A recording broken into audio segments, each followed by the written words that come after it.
Hello and welcome everybody to my talk, Analyzing and Breaking QNX Exploit Mitigations and PRNGs for Automotive, Industrial, Medical and Other Embedded Systems. My name is Jos Wetzels and I'm an independent security researcher with Midnight Blue, where I mainly focus on embedded system security. I previously worked as a researcher at the University of Twente in the Netherlands, focusing on critical infrastructure protection mainly. And most of this work was done as part of my master's thesis at the Eindhoven University of Technology, also in the Netherlands. This research was done together with my colleague, Ali Abbasi. He's a PhD candidate at the Eindhoven University of Technology and a visiting researcher at the Ruhr University of Bochum in Germany, where he mainly focuses on industrial control system security and embedded binary security. So I want to start off with a little roadmap. Today I'm going to start with an introduction to QNX. What exactly is it? Then I'm going to move on to the operating system and security architecture outline before discussing the QNX PRNGs and the exploit mitigations and finishing off with some final remarks. So what exactly is QNX? QNX is a Unix-like, POSIX-compliant real-time embedded operating system. Was initially released in 1982 and later acquired by BlackBerry, which is also its current owner. It's closed source and proprietary. And there are two main lines of QNX. QNX 6.6 these days, released in March of 2014, which is a 32-bit operating system, and QNX 7, which is a 64-bit operating system, which was released in March of 2017. It's most famously known for its use in mobile devices, such as BlackBerry 10 and BlackBerry tablet operating systems, where it forms the core basis of the operating system. But really, this is only the tip of the iceberg of QNX usage, especially these days. It's far more well known for its use, for example, in automotive systems. BlackBerry absolutely dominates the infotainment market. You find it in a lot of in-vehicle infotainment systems, in telematics control units, and so on. As you can see, for example, most famously, it was used in the infotainment unit, which featured in the hack by Charlie Miller and Chris Valasak. Another use of QNX in automotive is as part of BlackBerry Radar, which is a fleet monitoring solution used for trailers, flatbeds, vans, heavy equipment. And here it provides asset tracking and telematics functionality, which allows for cargo integrity and anti-theft functionality, as well as preventative maintenance and operational efficiency. And the final use of QNX in automotive systems, or projected use, is its use in autonomous vehicles. So BlackBerry has created an innovation center for connected and autonomous vehicles and partnered with various big players, NVIDIA, Delphi Automotive, Baidu, which all seek to integrate QNX as part of their self-driving car platforms. In the industrial sector, you encounter it in the more high-end systems as well. For example, in the nuclear HMI systems by Westinghouse, a flat panel display system which forms an interface between the safety system processor and human-machine interface displays. This runs on QNX, a much older version than I'm going to discuss today, QNX 4. But yeah, you can see that this is quite an important sector to take a look at as well. It's used in defense applications a lot too. One example, but just one out of many, is the fact that it's used in the Harris Falcon 3 line of tactical radios, where QNX forms the basis of the operating system there. And you can find it in the medical sector as well, surgical robots, such as the one by DLR, where it's used in microsurgery applications. Another very interesting use case is in carrier routers, because QNX, as you can see on the right of the slide, forms the basis of Cisco's iOS XR operating system, which runs on the CRS 12000 and ASR 9000 series. And there are, of course, many, many more critical systems where you can find QNX, from industrial control sectors, such as surface mining control, turbine controllers, to defense and aerospace, such as anti-tank guidance or UAVs, rail safety equipment, and cancer therapy machines. So this should be sufficient reason to be interested in the security of QNX. Now, what's new? Some of you might have seen my talk at not last year's, but the year before that, Wheel of Fortune at the CCC, which discussed PRNG issues in various embedded operating systems, including QNX. Now, in this talk, I will discuss new QNX 7 user space and kernel space PRNGs, which were introduced as part of that assessment. Or as a result of that assessment, I should say, and the exploit mitigations in QNX 6 and 7, which have not been discussed before yet. So let's start off with the operating system and security architecture of QNX. QNX is a true microkernel architecture, which means that only the most basic operating system functionality, such as the scheduler, message passing, and interrupt handling, is located in the kernel, as you can see on the left, while all other functionality is included in user space. So these things run as separate processes outside of the kernel, and that includes traditional functionality which would be located in the kernel in a monolithic operating system, such as file system functionality, various kinds of drivers, protocol stacks, you name it. And the result of this is that it's a much more robust operating system, because if one of these operating system components fails, then it doesn't bring down the entire kernel with it. So that allows for great use in safety and survivability applications.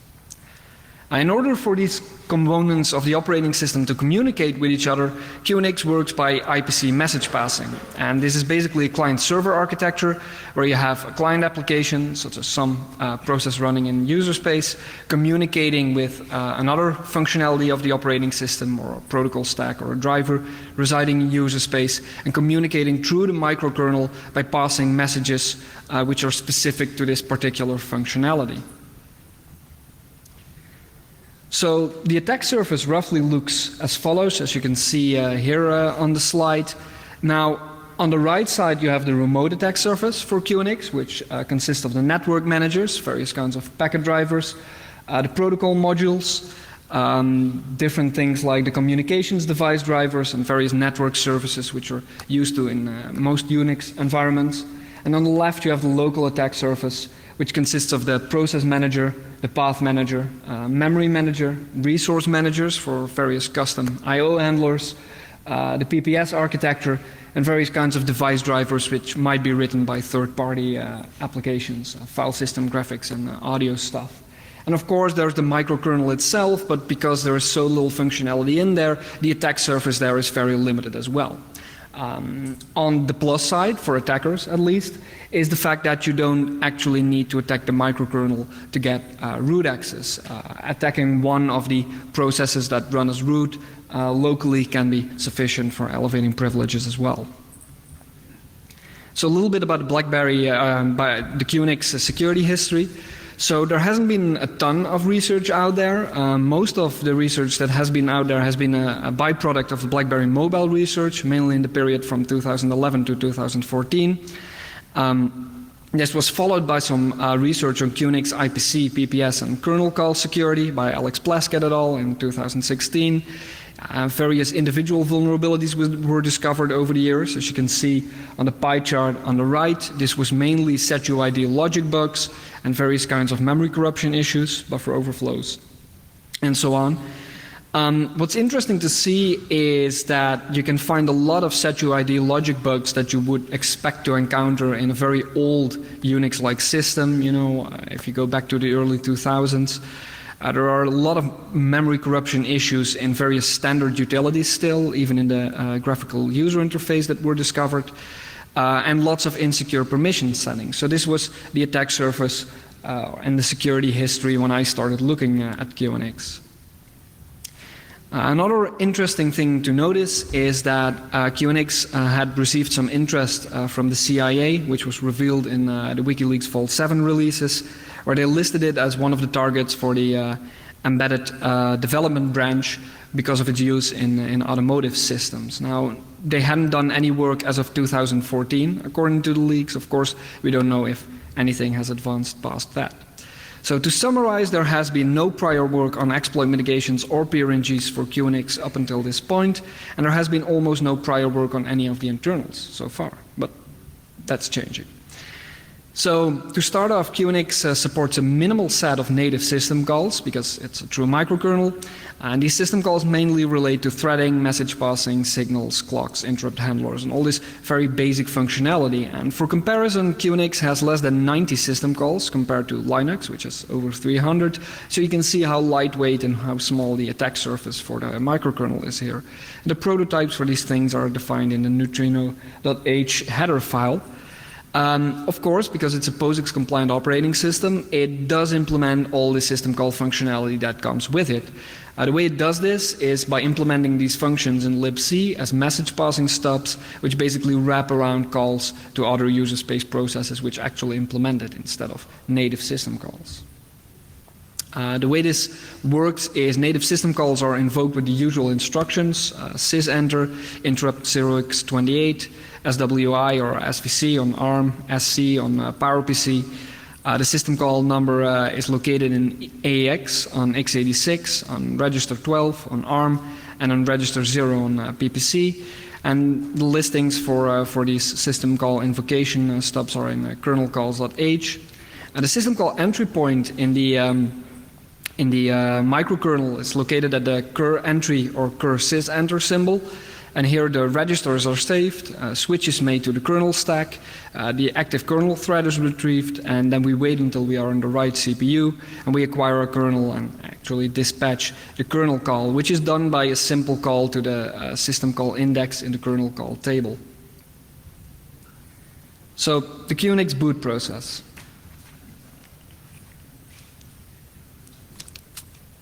The QNX boot process works by, after power on, having hardware being initialized, then having the initial program loader, the IPL, copy the image file system, the IFS to RAM.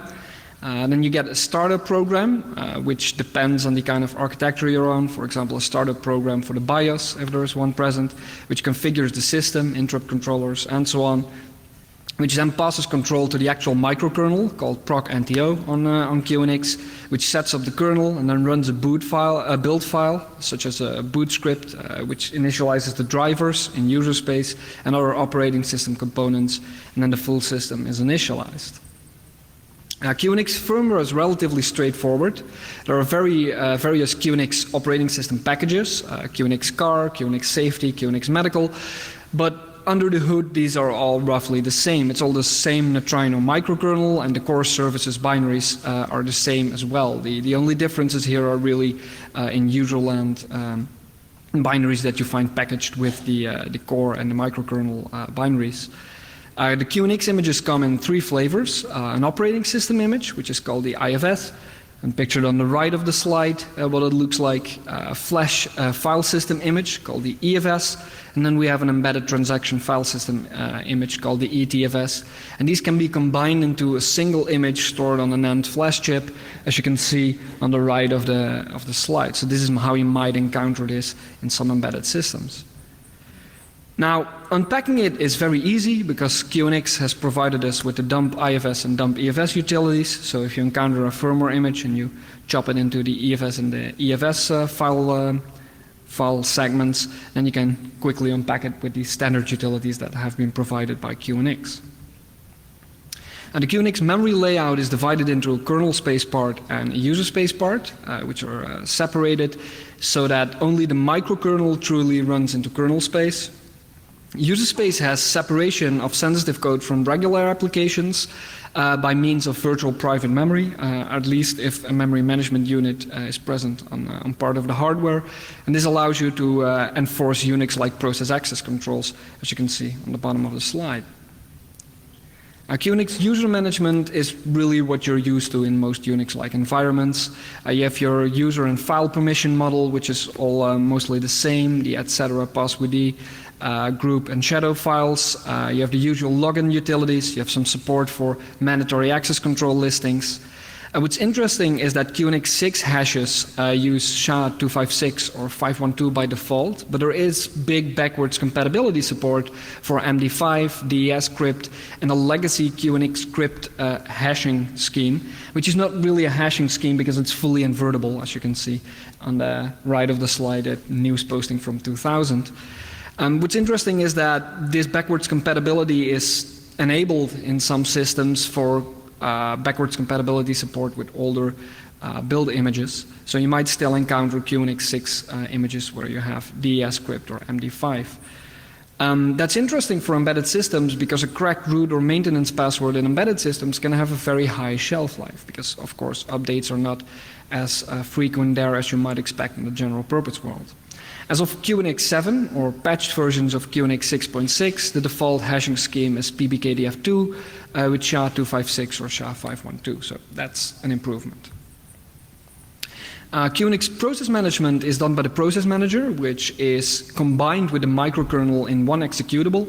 This runs as a root process with PID1 and invokes the microkernel in the same way as every other process, despite the fact that it's packaged within the same executable. But it has a special flag which allows it to call a specific system call called ring 0, which allows you to execute arbitrary code within ring 0 if you are in possession of this process flag. There's support for usual POSIX stuff, spawn, fork, exec, all that kind of stuff. And QNX uses the ELF format for its binaries. What's interesting to notice is that if the file system is on a block-oriented device, code and data are loaded into main memory. But if the file system is on a memory map device, for example on flash, it can be executed in place, which means that multiple instances of the same process will share code memory. That's something to keep in mind. QNX has support for process abilities in the form of proc manager ability, which is very similar to the Linux capabilities model. You can obtain capabilities before dropping root privileges if you want to be able to do some things but not allow all of the things to a particular process. You can restrict actions for even root processes in this way. And this is integral to QNX's rootless execution security model by ensuring some degree of the principle of least privilege. Abilities have a domain for root users or non-root users. They have a range, restricting it to certain values, inheritability, lockability, etc. So you can, for example, if you want to be able to use the spawn setuid system call, you can restrict the range for the setuids that are allowed to be spawned by a certain process. And you can specify custom abilities as well if you're a system integrator. Now, there are some limitations to this model which are not actually included in the documentation or discussed out there if people want to adopt a rootless execution model. So it's up to the developers and the system integrators to really get this right. You need to watch out with inheritability because inheritability is inheritable itself.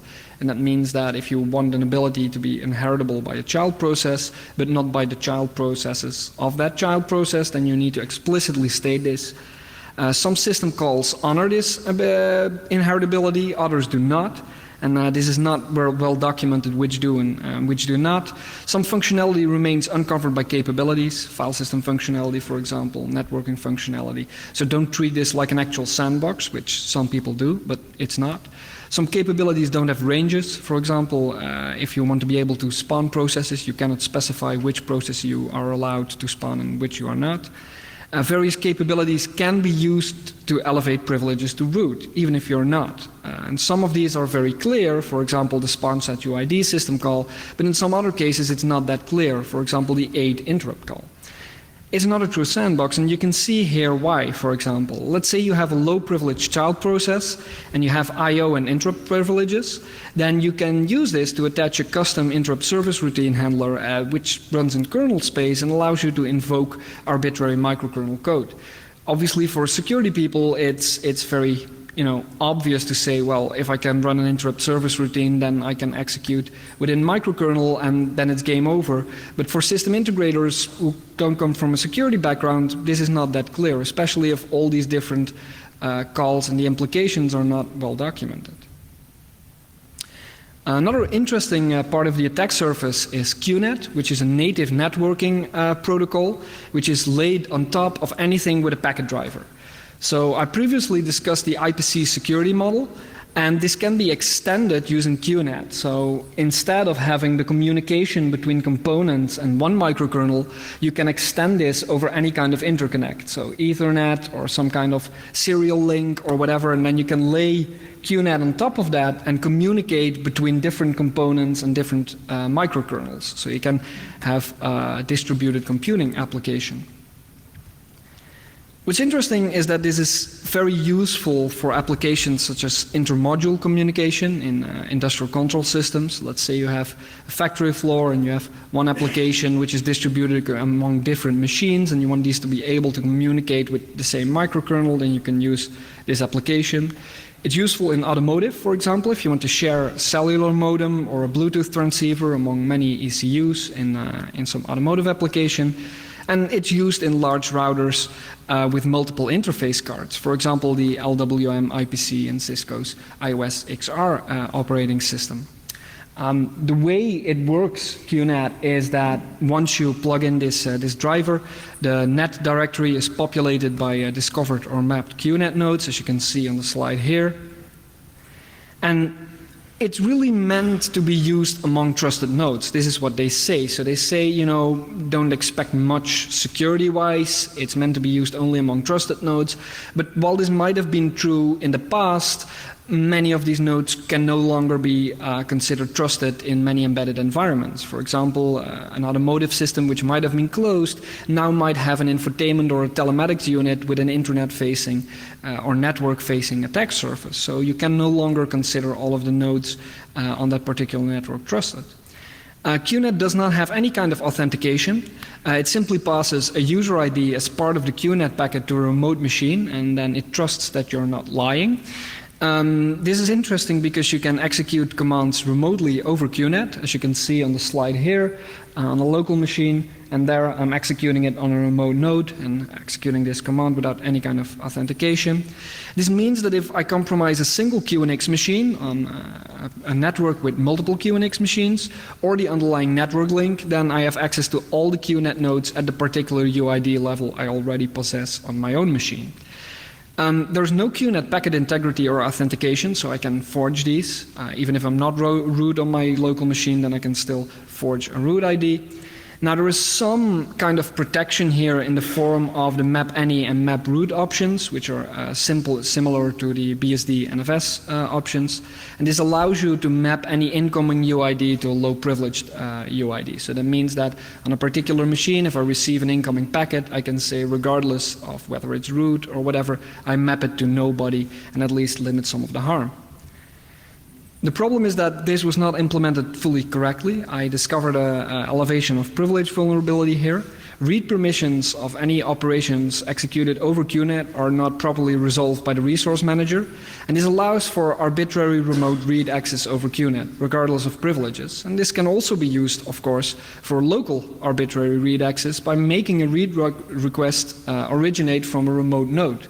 So instead of reading locally, I dispatch it through QNet over a remote node to actually disclose the local shadow file, regardless of my low privileges, as you can see there. This bypasses these map MNE and map root settings. Patch is available, but QNet security is really fundamentally broken. If you encounter QNet in an embedded setting, you're usually golden.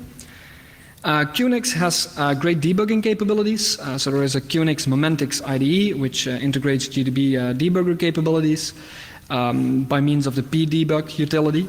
This allows for process-level debugging over serial or TCP/IP. This is wrapped by the QCon utility, which is used for remote IDE connectivity. This starts the pdebug utility on port 8000.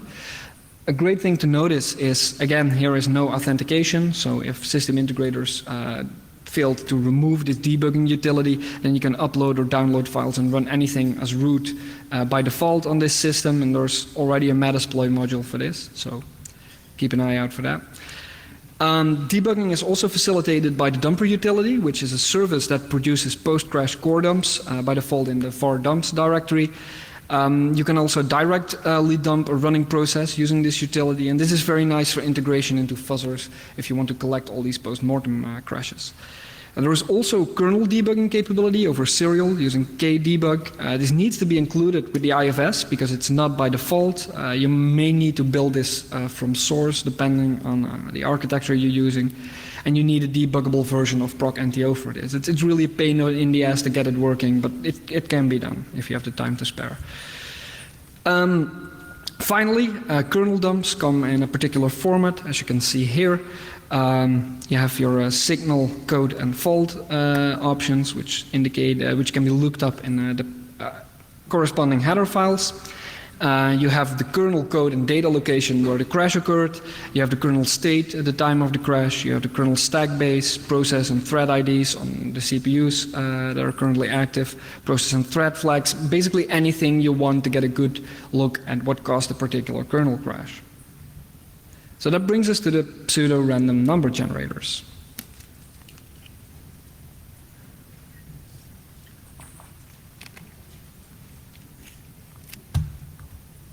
So why take a look at the PRNGs?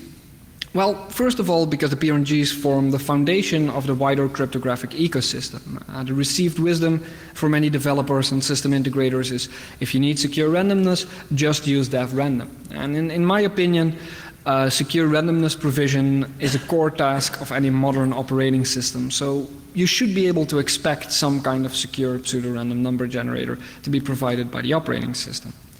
Secondly, because the strength of some exploit mitigations should depend in part on the strength of the PRNGs. For example, if I can predict the stack canary or the ASLR addresses, it makes exploit development a lot easier. So you want strong PRNGs to be present on your system.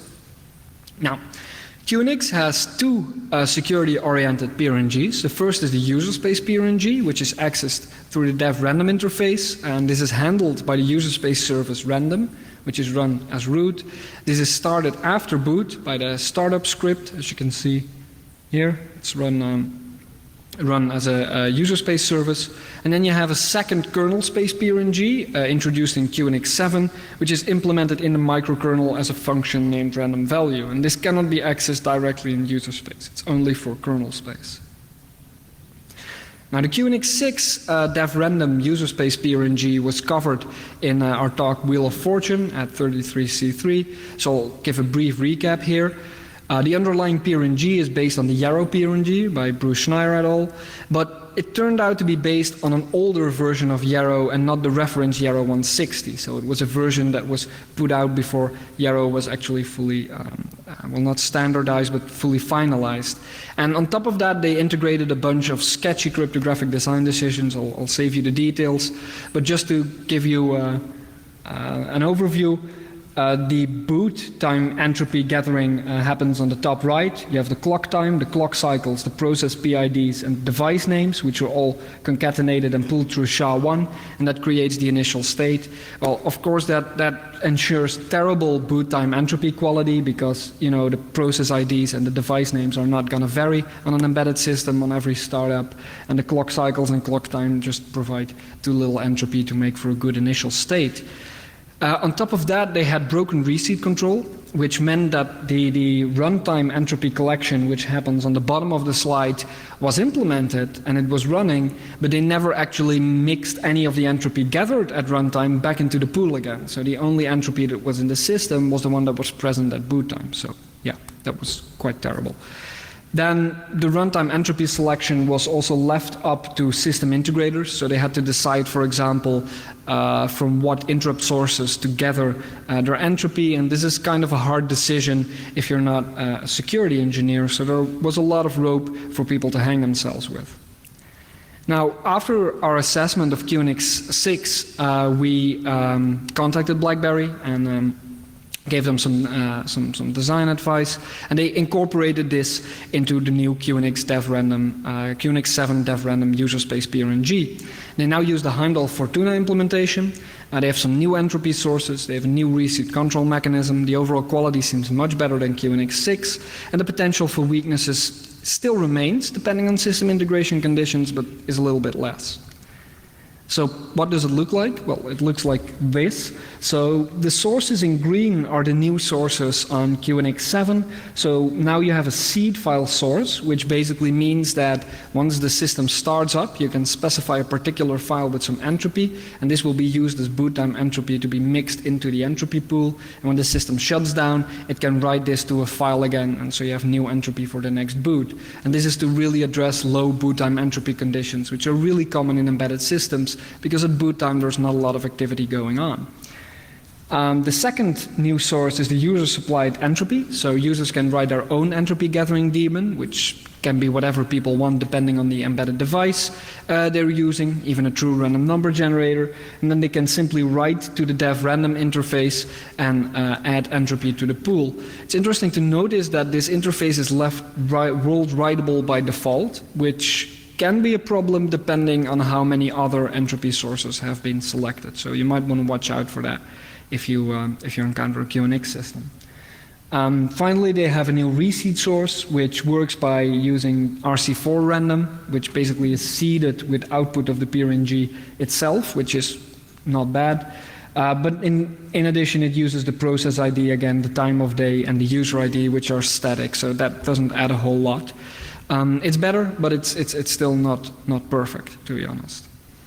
In addition to the QNX 7 user space PRNG, they now also introduced a kernel PRNG for randomness that is needed within the microkernel itself, because the user space PRNG starts up after boot, and you might need early boot randomness. The QNX 7 kernel PRNG is used for ASLR, stack canaries, and that kind of functionality.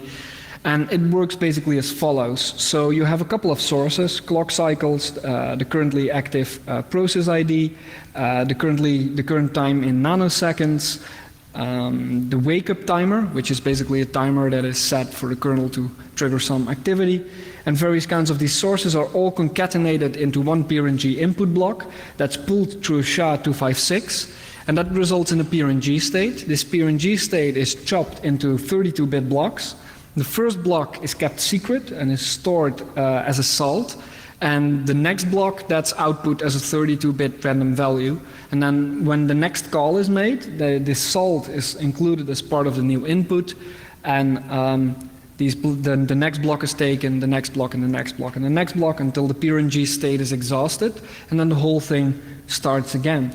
In addition to these sources, there is now also a sysrandom system call, and this new system call, which requires a certain QNX capability, allows users to supply some randomness for the kernel PRNG as well. And this is a big improvement over QNX 7, which did not have any kind of secure randomness in the kernel. And this brings us to the exploit mitigations.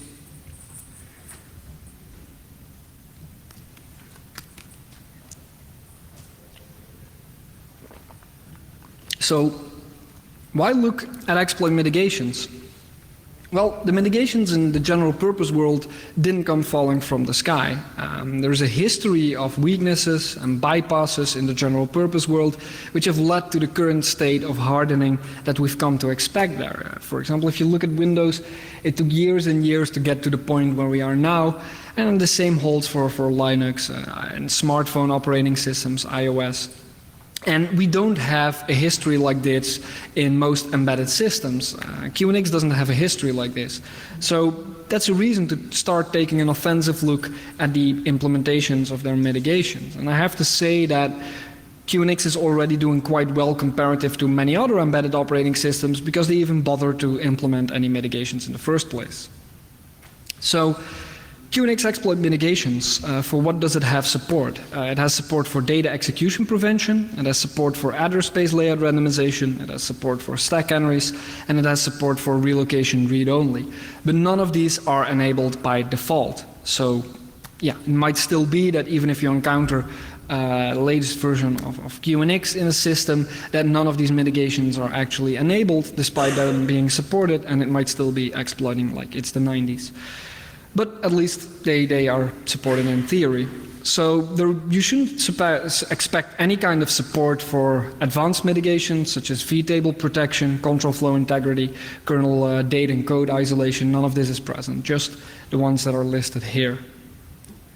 QNX DEP works by being based on hardware-based DEP support, the NX bit on x86, the XN bit on ARM, that kind of stuff. There is support for the x86 architecture, for the ARM architecture, version 6 and over. There is no support for this feature on MIPS, and for PowerPC it varies, but that's logical considering PowerPC. The problem with QNX DEP is the fact that it has insecure default settings. So by default, the stack is always left executable. Even if you're running on a system with NX support, and even if this is enabled, the stack will still be left executable. And any GNU stack ELF program headers in the ELF binary are completely ignored by the program loader. So even if you set up your linker correct, even if you have the correct architecture, all that kind of stuff, you will still have an executable stack. You can only make the stack non-executable by specifying this particular startup flag in the microkernel startup options, which makes the stack non-executable. And the problem here is that this is a system-wide setting without opt-outs. So if you ever, for whatever reason, need legacy executables or executables which, for example, have executable code on the stack for whatever reason, then it's not backwards compatibility for this stuff. So for this reason, they decided not to fix this particular situation, and the issue is still present on QNX 6 and 7. And it makes for an interesting thing. If you see a QNX image, inspect whether that flag is within the microkernel startup options, because if it's not, you don't even have to bother with a lot of the other stuff. That brings us to the second mitigation, QNX ASLR. This is, again, enabled by starting the microkernel with a specific flag. Child processes inherit their parents' ASLR settings, and these can be enabled or disabled on a per process basis. So you have a good opt-out scheme here, at least if people specify it right. Objects are randomized at the base address level, which is not very fine-grained, but it goes for most ASLR implementations, and all memory objects are randomized except for the kernel code image, which, you know, is only terrible if you really value KASLR a lot in embedded systems. You can see here all the things on the right of the slide that are randomized by QNX ASLR. Pi position-independent executables are disabled by default in the toolchain, and you can really see the result of this, that no system binaries by default have any Pi in the images you encounter. So people will need to explicitly build their base system and any subsequent executables with non-default toolchain settings to have Pi enabled.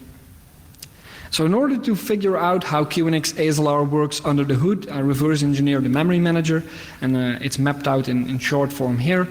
And what it really comes down to is that basically all the memory functionality is under the hood implemented using mmap. And randomization happens at 2 points, which are colored in blue, stack randomize and map find VA, and both of them rely on the same random number generator. So let's start with mapfindVA, which is a function that, among other things, randomizes virtual addresses, which are returned by the mmap call. And the randomization here happens, as you can see on the right of the slide, by subtracting or adding a random value from or to the found virtual address. So it takes the lower 32 bits of the random number generator result, bitwise left shift them by 12, extracts the lower 24 bits, and then applies that to the end result. The problem, already the first problem, is that it contributes at most 12 bits of entropy here because of the bit mask that's applied. But as we'll see, this is worse in practice. The second function is stack randomize, and well, it does what it says on the tin.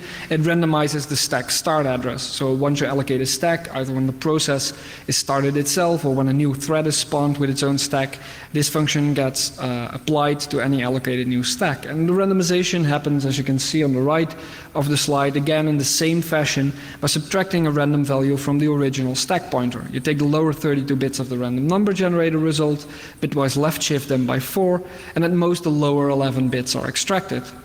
Again, because of this bit mask, it contributes at most 7 bits of entropy, depending on the stack size, as you can see how the bit mask is constructed there. And again, this is worse in practice.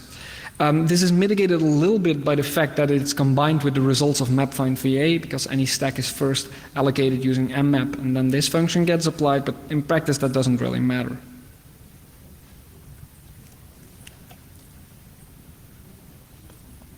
The real problem is that QNX 6's ASLR has a weak random number generator. These upper bounds we gave of 12 bits and 7 bits are actually optimistic. So QNX 6's ASLR uses a random number generator that's basically a single call to the clock cycle system call. Clock cycles, as the name already says, retrieves a 64-bit free-running cycle counter, and the implementation of which is architecture specific. So in x86 it will be a simple call to RDTSC, which retrieves a timestamp counter. On ARM it's the result of some emulation of this functionality. On MIPS it will retrieve the counter register, on PPC the TBF, and on SuperH the TMU. So it's all more or less similar to RDTSC. Now, this is not a strong use of randomness. We evaluated the actual entropy of this particular use, and we measured processes across different boot sessions and various different kinds of processes, and harvested their memory object addresses. Then we evaluated them using the NIST SP890B entropy source testing tool to obtain min entropy estimates. And just a brief reminder, 256 bits of uniformly random data should correspond to 256 bits of min entropy.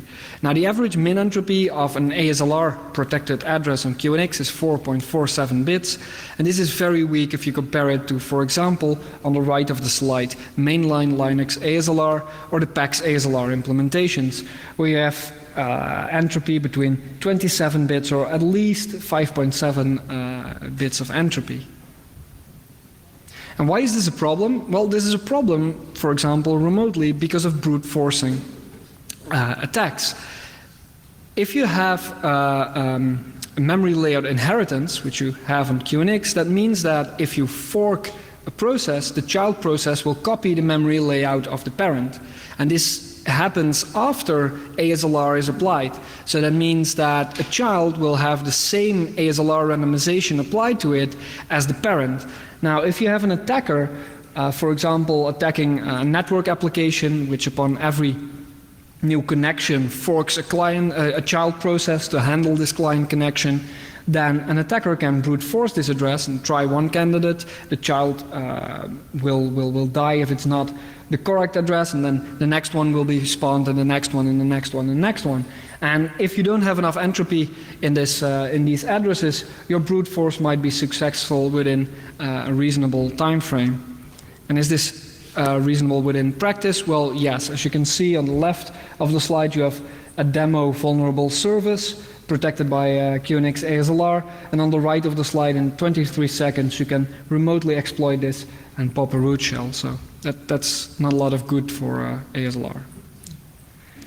Of course, not only does it have a weak random number generator, there are a lot of attack factors outside of that as well, which includes a lot of local information leaks. And I'm going to discuss two of them, but there are many, many more out there that I'm sure anyone who takes a glance at it will find.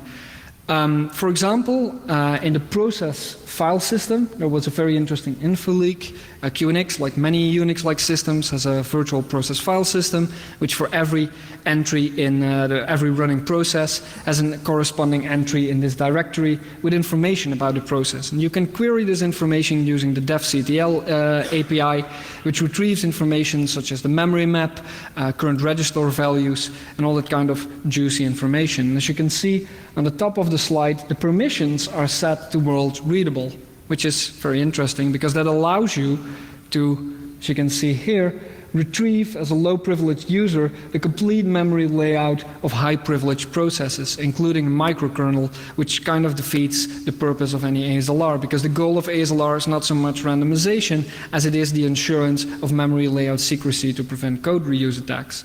The interesting thing is that even if you can't compile your own utility to exploit this locally, you can use the PIDN utility, which is provided by QNX itself, to achieve a similar result. So that's very nice.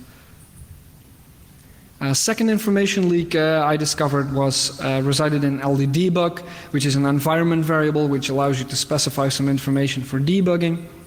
And the interesting thing is that it has a debug option called all, which you can use to start an application with full debugging capabilities, but this does not do any kind of privilege checking. So if I have a setuid binary, that's setuid root, I start it and I'm a low privileged user, it fully ignores the fact that I don't have privileges to do whatever I want, and then you can see that all the mapped loaded libraries such as libc and the program image base are disclosed to me regardless of any kind of ASLR or privilege settings. Now, in QNX 7, as a result of these reportings, they made some changes. ASLR is still disabled by default, and there's no KSLR, but they do use the kernel PRNG we previously discussed now, so the entropy is much better in theory. Unfortunately, despite using this new random number generator and having a 64-bit address space on QNX 7, the low theoretical upper bounds remained because they forgot to remove these bit masks. So still they are bounded by 7 bits for the stack and 12 bits, and 12 bits for everything else. And As you can see here, the code is always loaded into the lower 32 bits of the address space. So this really reduces the usefulness of ASLR even on QNX 7. I've been told by BlackBerry that they're working on changing this, but I haven't had any update yet. So even new QNX 7 has this problem. They did fix the LD-debug issue, but unfortunately they did not completely fix the procfs issue. What they did, as you can see on the slide, is restrict any kind of reading using the PIDN utility, which is included with QNX by default. So this does do privilege checking, but if you write your own C application that discloses this information, you can still read from higher privileged processes. So this is an info leak that's free and out there to use. That brings us to the stack canaries. QNX uses GCC's stack smashing protector for this, so you're probably all familiar with that. On the compiler side, it's what we're used to, and it's mostly okay. On the operating system side, however, the implementations are custom. The user space master canary is generated at program startup when libc is loaded, but it doesn't use libssP's guard setup function, but a custom init cookie functions to actually initialize the master canary. Again, the problem here is low entropy. So it draws entropy from 3 sources, only 2 of which are relevant if ASLR is enabled, and all of them are again based on clock cycles. Here you can see RDTSC, and it's XORed with the address of a local stack variable and the address of the function itself, which are only randomized if ASLR is enabled, and of course also rely on clock cycles again. We did an evaluation of the entropy here as well, across 3 configurations, without ASLR, with ASLR but without pi, and with ASLR and pi, and the average min entropy we found to be 7.79 bits, which is less than ideal because using a secure random number generator you should have had 24 bits of min entropy, considering that they use 1 byte for a null byte in Terminator style canary form. So this is on user space, but in kernel space the problems with the canaries are even worse. Because the microkernel is neither loaded nor linked against libc, the master canary generation cannot be done by init cookies. Unfortunately, QNX forgot to implement any kind of replacement master canary generation routine. And as a result, kernel space canaries are used everywhere throughout the microkernel, but they're never actually generated. So they're always left to 0, which is a very predictable canary value and makes it more or less useless. As of QNX 7, they have some changes. They're now enabled by default, the canaries. They generate 64-bit canaries. And as per our advice, in user space, QNX now mixes in an ELF auxiliary vector value with the init cookie stuff, which is basically drawn from the kernel space PRNG, transported to user space and mixed in with the previous stuff we saw. And for kernel space, they simply concatenate 2 32-bit kernel PRNG values during very early boot. So stack canaries are more or less fixed in QNX 7 now. And that brings us to the final mitigation, relocation read-only. To explain what this lesser-known mitigation is about, dynamically linked binaries use relocation to do runtime lookup of symbols that reside in shared libraries, as you can see on the right of the slide. And this relocation data is a very popular target for overriding to hijack control flow, because if I hijack one of the GOT-PLT entries, for example, then once this particular function gets called, I can hijack control flow. And it's interesting because this particular area doesn't get randomized in many systems. One of these implementations of this mitigation is partial railroad, where we can reorder ELF sections so that internal data, like the global offset table and destructors and stuff like that, precedes any program data, like the data in the BSS section. The relocation data is then made read-only by covering it with a GNU railroad segment after relocation. But the problem is, because of what they call lazy binding, the PLT GOT will still be writable. And why is that the case? Because most of these symbols will be looked up only during runtime, which means that you cannot make them readable right away because they need to be writable during dynamic lookup. And that means that the most interesting part of these sections will still be writable. And this is where full railroad comes in. This basically works by disabling lazy binding and resolving all the symbols at load time, which makes for slower load times, but you know that's the price you have to pay. And then the PLT GOT is also read only. Unfortunately, on QNX they did implement this, but they implemented it in a fully broken way. On the left you can see the implementation on Debian, where the GNU Railroad segment covers all of the sections, including the global offset table. And on the right you can see the implementation on QNX 6.6. And here you can see that they forgot to relocate the global offset table before the program data. So the program data is in between all these internal data sections and the GOT, which means that the GOT is not actually made read-only, and that means that even though you set up your linker correctly and you think you're protected by RELRO, the GOT is still writable. Here you can see how that works out in practice. On the left you have on Debian Linux, one application protected with RELRO, and we cannot write to the particular entry in the GOT PLT. And on the right you have the same application with the same linker settings on QNX 6.6, and we can actually bypass that despite the protection which should have been active. So we also found a local bypass, which was very weird. Apparently LDDebug has an undocumented option called imposter, which does nothing except for disabling RELRO without any kind of privilege checks. This is nice if you want to exploit setuid binaries locally. Both of these issues are fixed with patches for QNX 6.6 and QNX 7, however. That brings us to the final remarks. So we disclosed all the issues we discussed at BlackBerry. Most of these issues are fixed in 7. Patches for 6.6 are available for some of these issues, but it will take lots and lots of time before these patches will filter down to the OEMs and end users in embedded systems. People will need to recompile the operating system, ship new firmware images. These firmware images will have to be loaded on whatever system. So these issues I discussed might be out there in real-world systems for years and years to come. And in conclusion, most of the mitigations were okay on the toolchain side. Some weak defaults and linker mistakes, but that wasn't the problem. But the problems really reside on the operating system side, because QNX cannot benefit directly from any work that has been done in general purpose operating system security, because it cannot easily port one-to-one because of a different architectural legacy. And the result is a lot of homebrew DIY mitigations. What's really evident is a lack of prior attention by security researchers. The vulnerabilities that you saw here feel like they're from the early 2000s. And we can see time and time again that embedded random number generator design remains difficult. Entropy issues mean that the design burden usually rests with system integrators, and that presents a lot of troubling issues. On a positive note, QNX at least attempts to keep up with general purpose operating system security. They're one of the few non-Linux, BSD and Windows-based embedded operating systems with any kind of exploit mitigations whatsoever. They had a quick and extensive vendor response and integration of our feedback, sometimes directly into the code. And what we really need is more attention to embedded operating system security in general.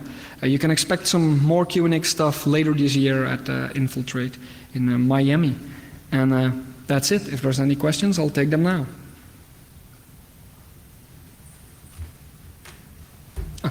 Yeah.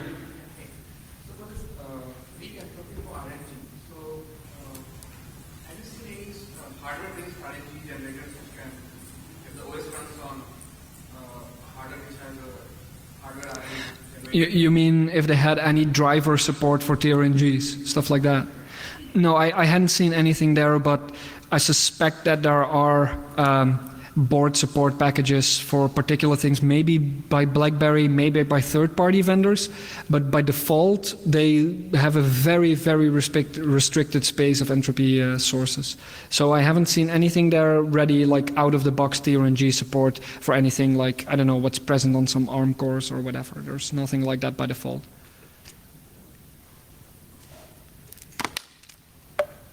Any other questions?